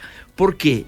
Porque tu manera de expresar, de comunicarse con tu público, genera una empatía que hace que tú tengas 430.000 seguidores y yo 26. O sea... Bueno, pero ahí está bien, yo tengo 400, no sé, y pico, no los cuento, pero Conrado, usted fue uno de los primeros en tener correo electrónico en Uruguay y uno de los primeros 3 en tener ADSL. Sí, señor. Cuéntenos rápidamente esa historia, que me imagino lo que debe haber sido tener la posibilidad de tener un correo electrónico cuando no existía el Uruguay. No, claro, porque, a ver, era antes que existiera Adinet, es decir, antes que Antel ofreciera, había un sistema que se llamaba X25 Urupac, que había desarrollado Antel con un grupo de ingenieros, algunos de los cuales me dijo cuando fui a contratar el servicio que había sido alumno mío. ¿Pero qué era? ¿Para tener? ¿Era solo para ingenieros o gente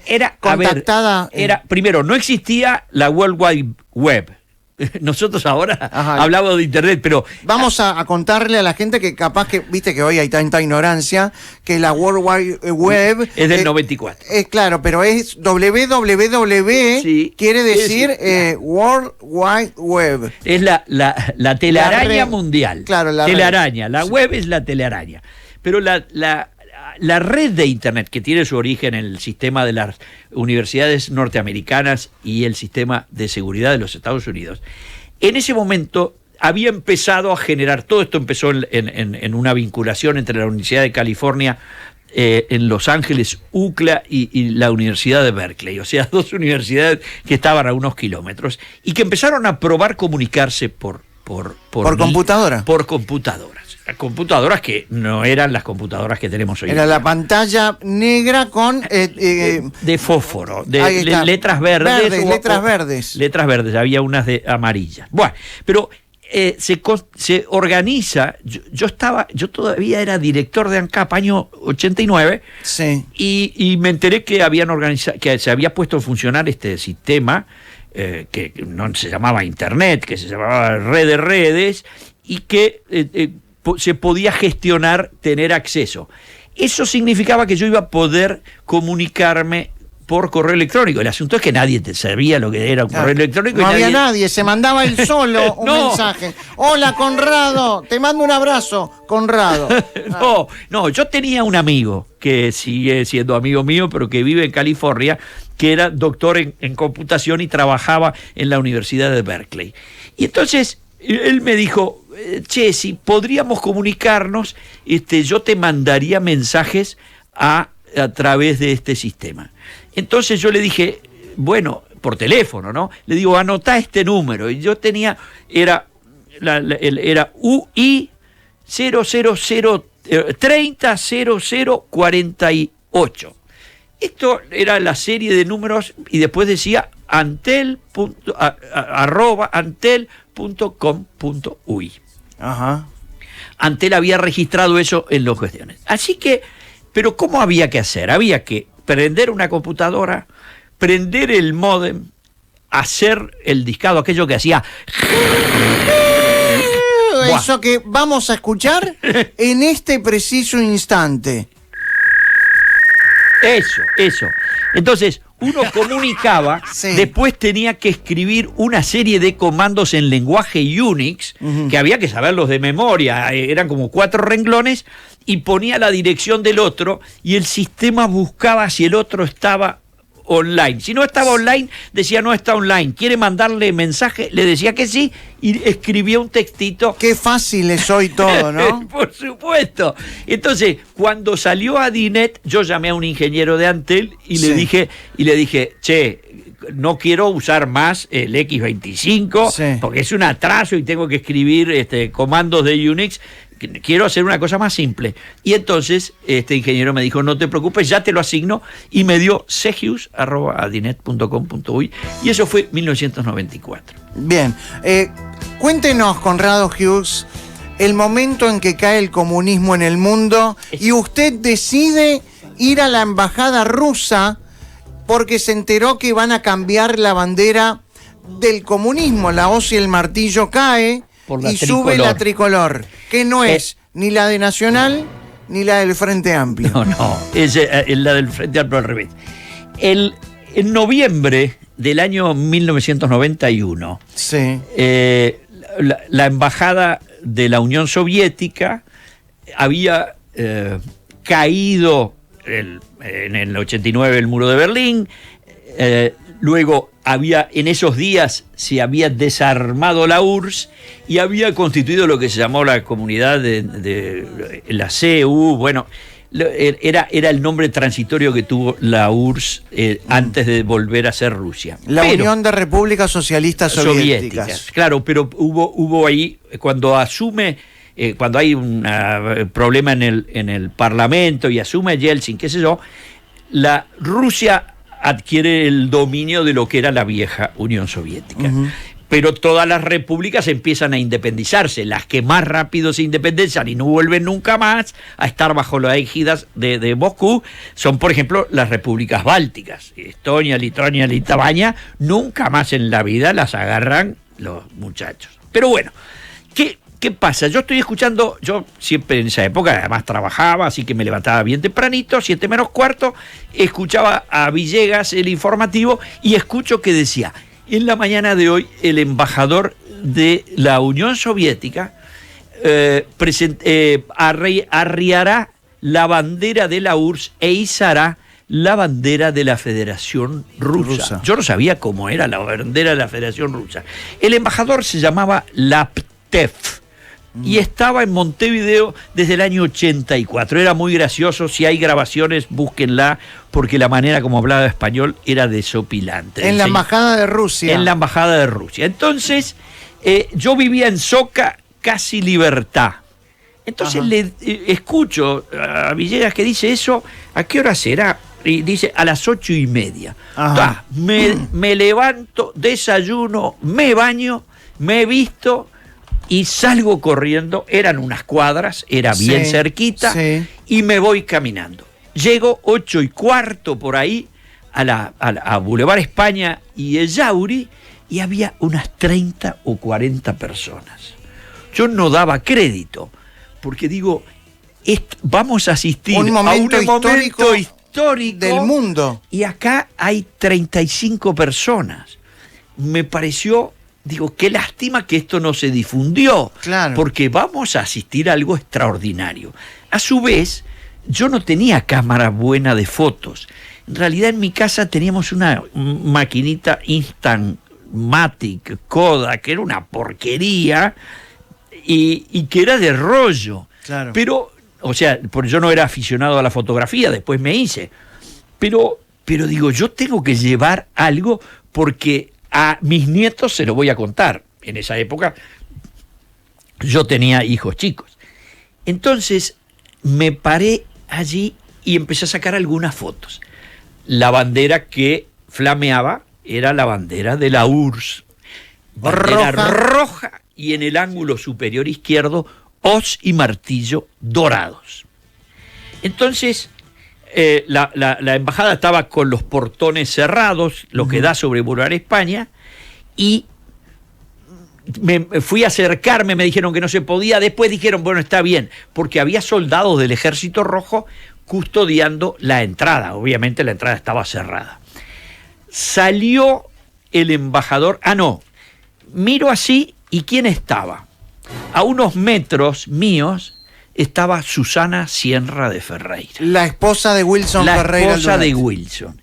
Y entonces Susana me dijo, ay, Cori, la fui a saludar, a darle un beso, y me dice, qué maravilla lo que vamos a ver. Le digo, Susana, pensé exactamente lo mismo.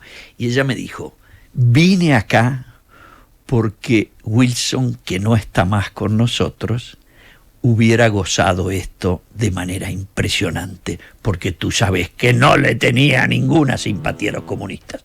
Le digo, por supuesto, y no sabes la alegría que yo tengo. Entonces nos quedamos juntos y le dije, no, voy a acercarme hasta la reja porque con la camarita puedo mostrar sin la interrupción de ver un portón adelante. Claro. Entonces salió el señor Laptev y salieron 3 soldados con el uniforme del Ejército Rojo, con aire marcial, llevaban la bandera tricolor doblada de acuerdo a las normas, dieron 5 pasos, giraron, fueron hacia el mástil, atrás vinieron 3 más, los 3 que, mientras estos esperaban, los otros 3 esperaron la orden del embajador que estaba enfrente, adelante de todos. Le dijo, procedan, no sé cómo le dijo, pues se lo dijo en ruso. Procedev. Procedev. Entonces, arriaron y yo, con mi camarita, saqué unas fotos pésimas. Pero saqué el momento en que el soldado arriaba la bandera de la hoz y el martillo en Boulevard España y Ellauri y se terminaba la Unión Soviética en el Uruguay. Era un momento glorioso. Y acto seguido se doblaron la bandera roja y se fueron, y los 3 muchachos soldados desplegaron la tricolor, que además tiene un escudo con el águila imperial romana, la izaron. La unieron ahí al cordoncito y la izaron con... No, tengo la impresión de que fue sin música, y tengo mi foto del momento en que la bandera de Rusia flamea en esa cuestión. Inolvidable, maravilloso, y no había ningún periodista. Bien, hablemos del momento maravilloso que vamos a vivir el domingo. Sí, señor. Porque yo siempre lo cuento. Yo crecí en dictadura. Para mí, poder votar es una fiesta. Es lo más cívica, grande pero que es hay. una fiesta que tiene que ver con la idiosincrasia de uno, ¿no? Y con los valores democráticos. Yo voto por 12ª vez a presidente de la República. Y nunca, bueno, no, y una vez fue por, digamos, estoy contando también el plebiscito del 80. Bien. 12ª vez.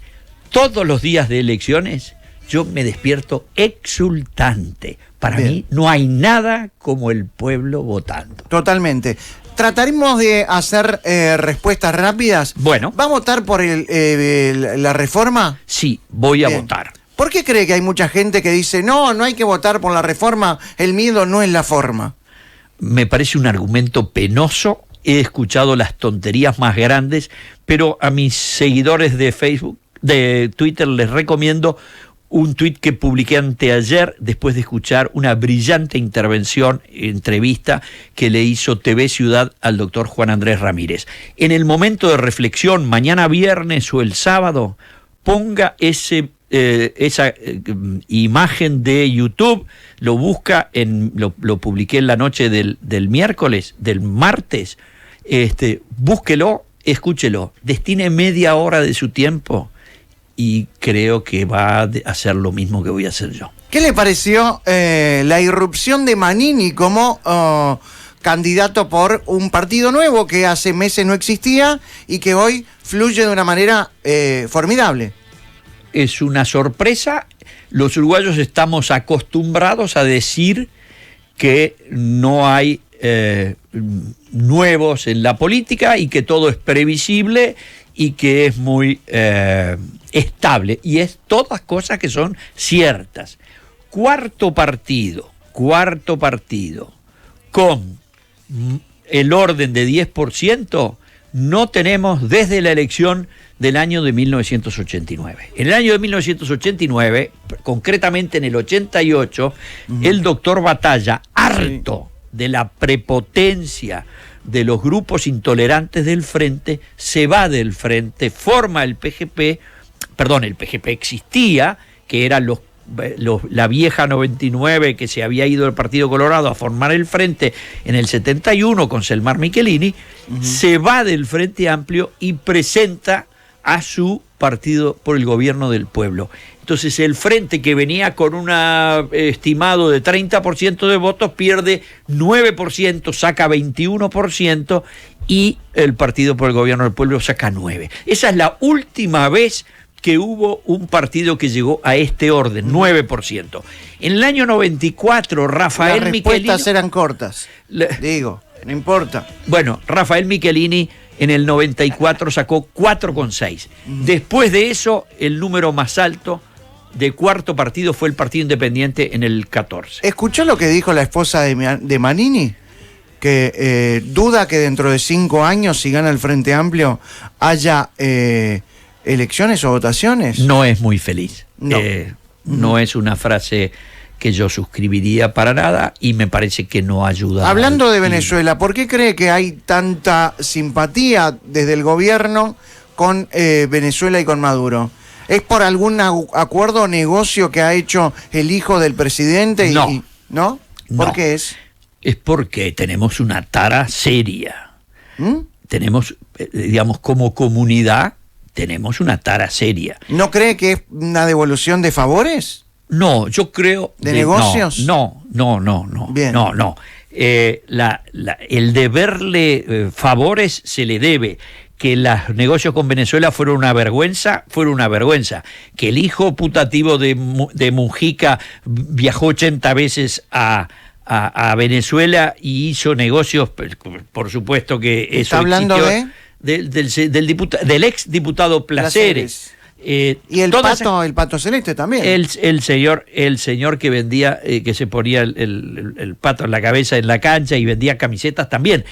Pero eso solo es, digamos, corrupción de cuarta categoría. Lo que es vergonzoso es que después de escuchar las cosas que le hemos escuchado a nuestro canciller hace un año y hace 2 y hace 3 cuando estuvo opinando sobre estos temas, ahora nos hagamos o se hagan los distraídos. Es bochornoso, un desastre y desdoroso para el prestigio internacional del Uruguay.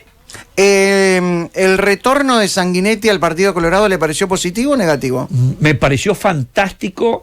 Es más, cuando él lo anunció el año pasado de que él lo que iba a correr en la carrera no era con la pretensión de ser presidente, sino de hacer una gran bancada del Partido Colorado, me pareció magnífico. Luego le salió un competidor que le ganó y sigue empujando a sus 83 años, me parece extraordinario. Bien, hay mucho para hablar, Conrado Hughes. Ya va a fijarse en el Twitter a ver cuántos seguidores tiene, sí. Pero no se ría tanto, porque ahora vamos a disfrutar de esta parte de la entrevista. Malos Pensamientos presenta Una Palabra. Palabras, palabras, palabras. Una sección donde lo que importa es la palabra. La palabra de Dios. Porque las personas y las actitudes se resumen en una sola palabra. Una palabra. Palabras. Lamentable, nula, virtual, impredecible, rara, bipolar. Exactamente. Erótica, notable, ausente, distante, explosivo. Donald Trump. Heavy, abierta, fracaso. Ancap. Una palabra. Ahora, ya. Le voy a decir una sola palabra más. Palabras. Conrado Hughes, hemos llegado a una palabra. En una palabra, yo le voy a tirar nombres o situaciones y usted tiene que asociarlos con una palabra sola. Solo una palabra en lo posible. ¿Está listo? Estoy listo, soy poco creativo. Es muy divertido. No es fácil. Vemos cómo le va. Fidel Castro. Un asesino. Arrancó fácil, ¿eh? Sí. Margaret Thatcher. Un genio. Ronald Reagan. El más grande presidente del siglo XX. Perdón, claro. Una palabra, pero una palabra. Resumimos todo. Ronnie Reagan. Daniel Castro. Un amigo. Oscar Andrade. Otro. Mónica Botero. Amigaza. ANCAP. Un monopolio. Wilson Ferreira. Un talento. Liber Sereni. Un amigo. Danilo Astori. Buen profesor. Tabaré Vázquez.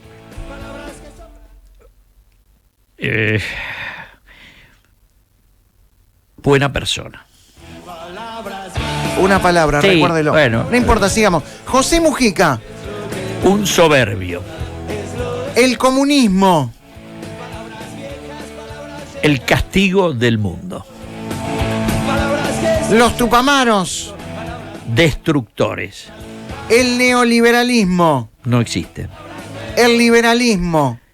Las ideas de la libertad. El Partido Nacional. Un afecto. La calle Pou. Gran candidato. Jorge Larrañaga. Buen amigo. Juan Sartori. Recién venido. Beatriz Argimón. Excelente vice. El feminismo en Uruguay. No lo soporto. La ley trans. No la hubiera votado. Vivir sin miedo. Sí. Los desaparecidos. Una preocupación. Que los políticos se bajen los sueldos. Tontería. El déficit fiscal. Desastre. Bonomi. Idem. Sendik. Imperdonable. Graciela Villar. No conozco. Lucía Topolansky. Desastre. Daniel Martínez. Buena persona. Pit-CNT. Dueños del poder. Ernesto Talvi. Gran economista. Edgardo Novik. Lo conozco poco. El Mides. Una chantada. El matrimonio igualitario. Impecable. Inobjetable. Marihuana en farmacias. Libertad de drogas. Pluna. La chantada. Cristina Fernández de Kirchner. Incalificable. Lula. Chorrex. Maduro. Un asesino. Macri.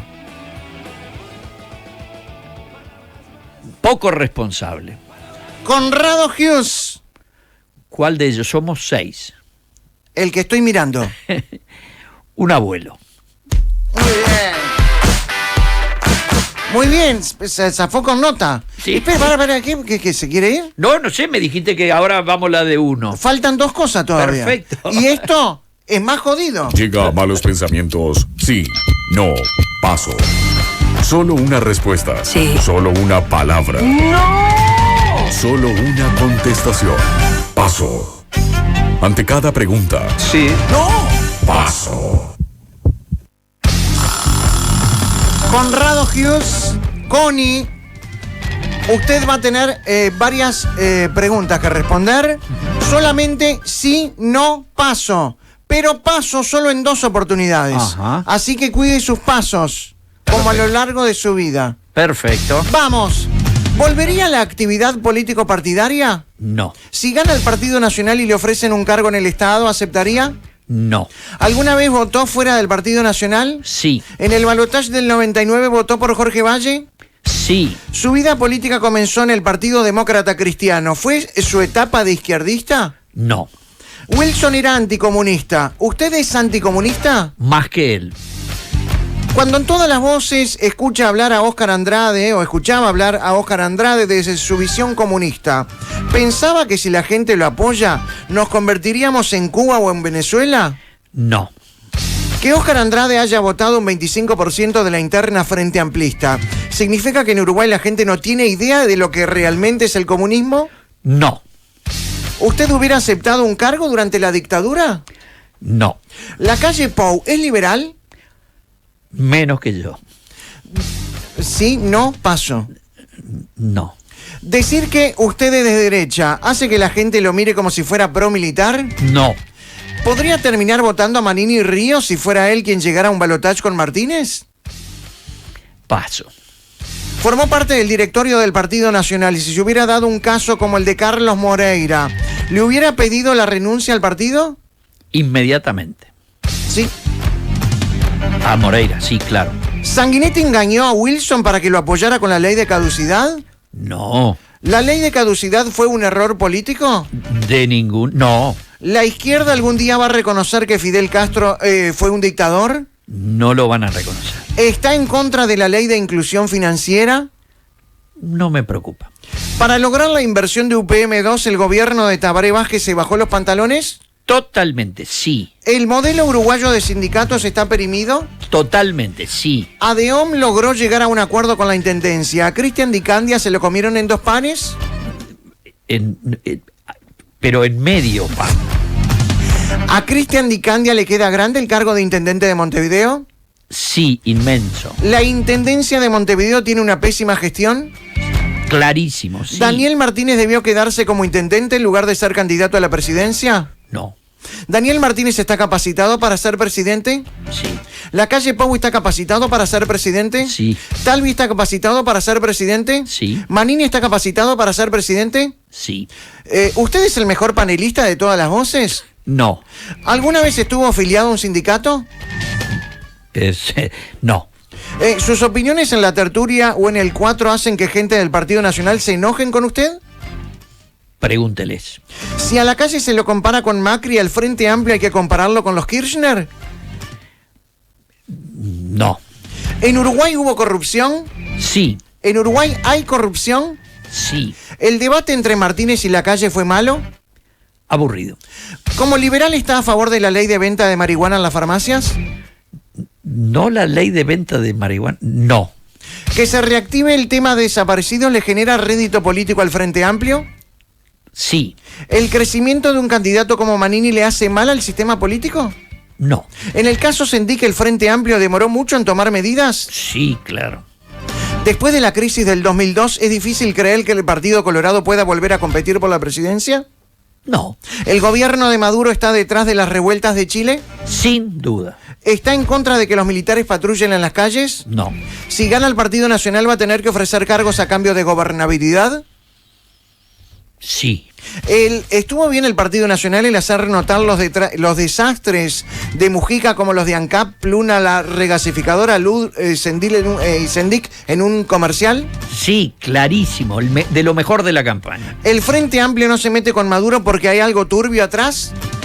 No es por eso, es porque tienen un sesgo realmente preocupante Usted en su tiene consistencia ideológica. ¿Usted tiene más seguidores que Óscar Andrade en Twitter? Sí, gracias a este programa. Atención. Vamos a llamar a Óscar Andrade. Vamos a llamar al Boca Andrade.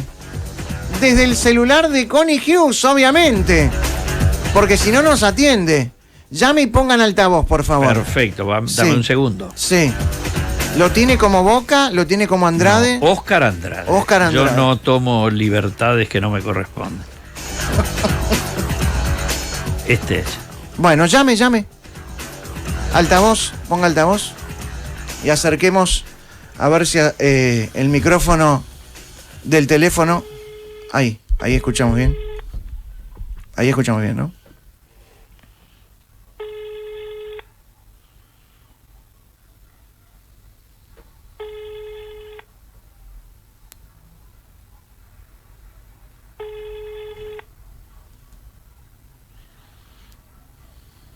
A ver.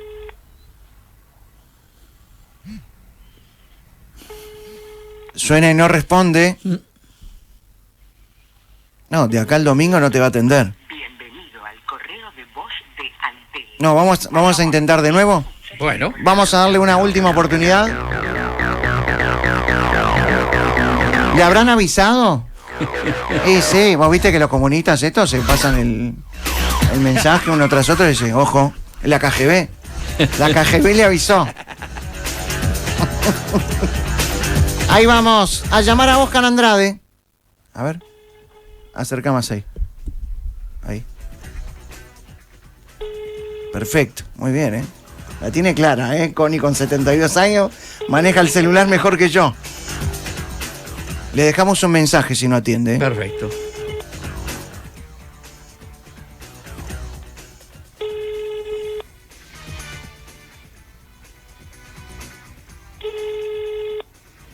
Bienvenido Bien. al correo de voz de Antel. Por favor, deje un mensaje después del Sí. tono. Para terminar corte o presione 1 para más opciones.